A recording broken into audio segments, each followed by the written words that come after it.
सच्चिदानंद।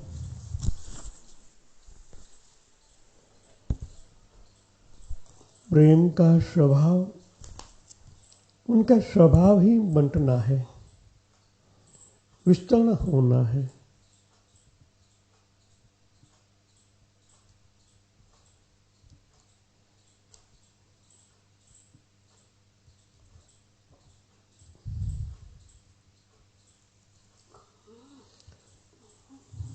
प्रेम का स्वभाव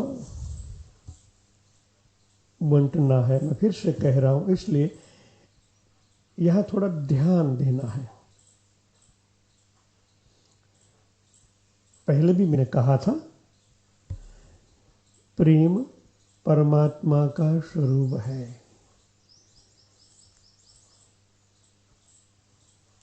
परमानेंट अव्यक्त तत्व, ये परमात्मा का डेफिनेशन है परमात्मा की, और उनका स्वभाव बंटना है।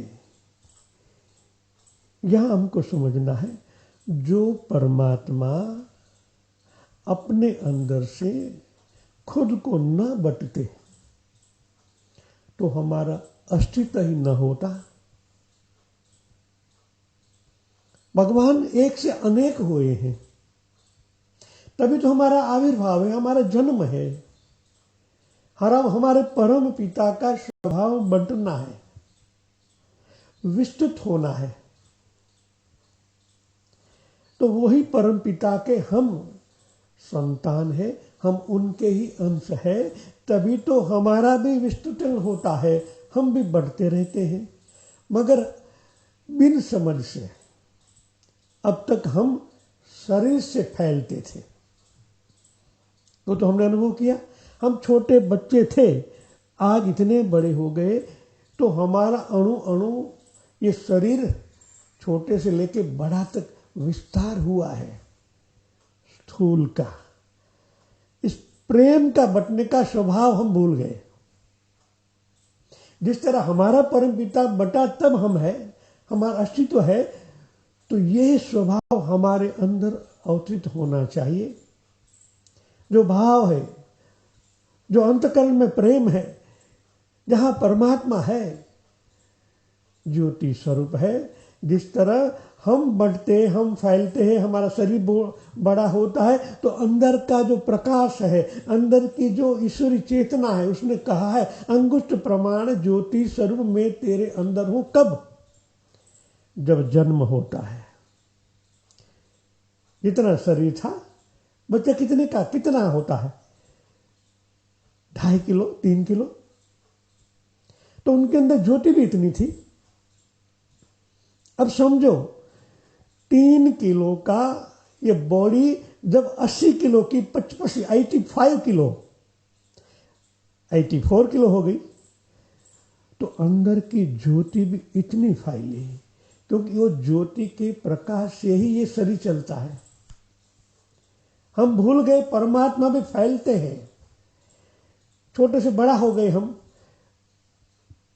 अनजाने में, कभी मालूम भी नहीं पड़ा कि हम इतने बड़े हो गए।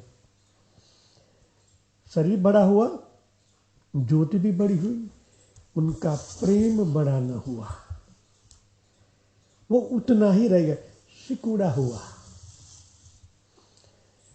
जो प्रेम भी बढ़ता, तो अंदर के जो अणु है, परमाणु है, न्यूट्रॉन है, वो भी बड़े हैं।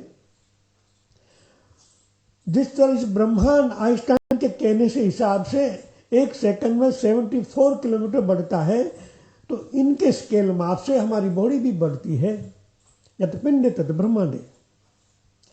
मगर बाहर का फैलाव हम अनुभव कर पाते, शरीर का फैलाव कब हो जाता है ये मालूम नहीं पड़ता। क्यों? कि हमारा प्रेम सिकुड़ा हुआ है, एक बद्ध हो गया है। जब ये फैलने लगता है, तो जो शरीर फैलता है, जो अणु परमाणु फैलते, उनके अंदर जो बदलाव है, उनके अंदर जो नई नई खोज है, उनसे हम विमुख हो जाते हैं, क्योंकि हम नहीं फैलते। हमारा प्रेम, हमारा भाव सिकुड़ा हुआ है। जहां विस्तरण हो गया, वो भी हमें नहीं मालूम है। हम तो एक छोटे से शरीर में बद्ध हो गए, तो हमारा टेक्नोलॉजी नॉलेज में इतना ही रह पाया है, ब्रह्मांड के साथ कनेक्शन हुआ ही नहीं। जब हम बढ़ते,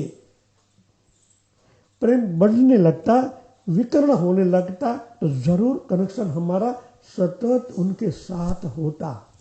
जिस तरह छोटा बच्चा परमात्मा के साथ एक होता है और वो नाभि से श्वास लेता, आपने देखा होगा छोटा बच्चा नाभि से श्वास लेता है।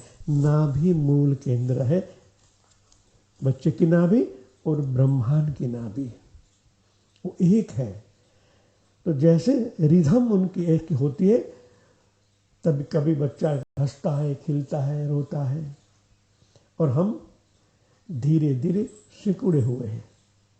इसलिए इस ब्रह्मांड की अनुभूति नहीं हुई है। जब हम जागृत होते तभी अनुभव कर पाते कि अरे मैं तो पीछे रह गया। साक्षात्कार का मतलब यही है, मैं प्रेम प्रत हूँ, मैं परमानंद, मैं सचिदानंद हूँ। यही अनुभव साक्षात्कार में होता है। परमात्मा के परम रूप को ब्रह्म कहा है। ब्रह्म का अर्थ है विस्तर्ण होना, चला जाता है। ब्रह्म शब्द में ही आधार है, जो विस्तार में ही विस्तृत होता है। ब्रह्म का अर्थ है जो फैलता ही चला जाता है, जिसके फैलाव का यही कोई अंत नहीं है। ऐसी कोई जगह नहीं होती जहां उनकी सीमा आती हो न हो, फैलता ही चला जाता है।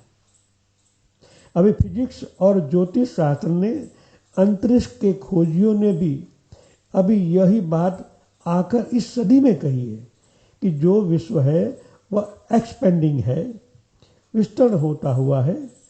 पश्चिम में तो यह ख्याल नहीं था, पश्चिम में तो यह ख्याल था कि विश्व जो है वह चाहे कितना ही बड़ा हो, उनकी सीमा है, वह फैल नहीं रहा है। लेकिन आइंस्टाइन के बाद एक नई धारणा का जन्म हुआ। वही धारणा महत्व की है। आइंस्टाइन ने कहा कि यह जगत सीमित नहीं है, वह फैल रहा है। जैसे जब आप सांस भीतर लेते हो तो आपकी छाती फैलती है, ऐसा ये जगत फैलता ही चला जा रहा है। मगर भारत में यह धारणा बड़ी प्राचीन से थे।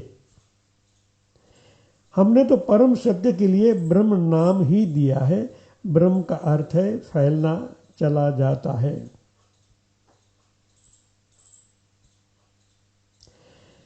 इन्फिनिटली एक्सपेंडिंग, जिसका कहीं अंत नहीं होता, जहां वह रुक जाए, जहां उसका विकास ठहर जाए। और ब्रह्म का स्वभाव को हमने प्रेम कहा है।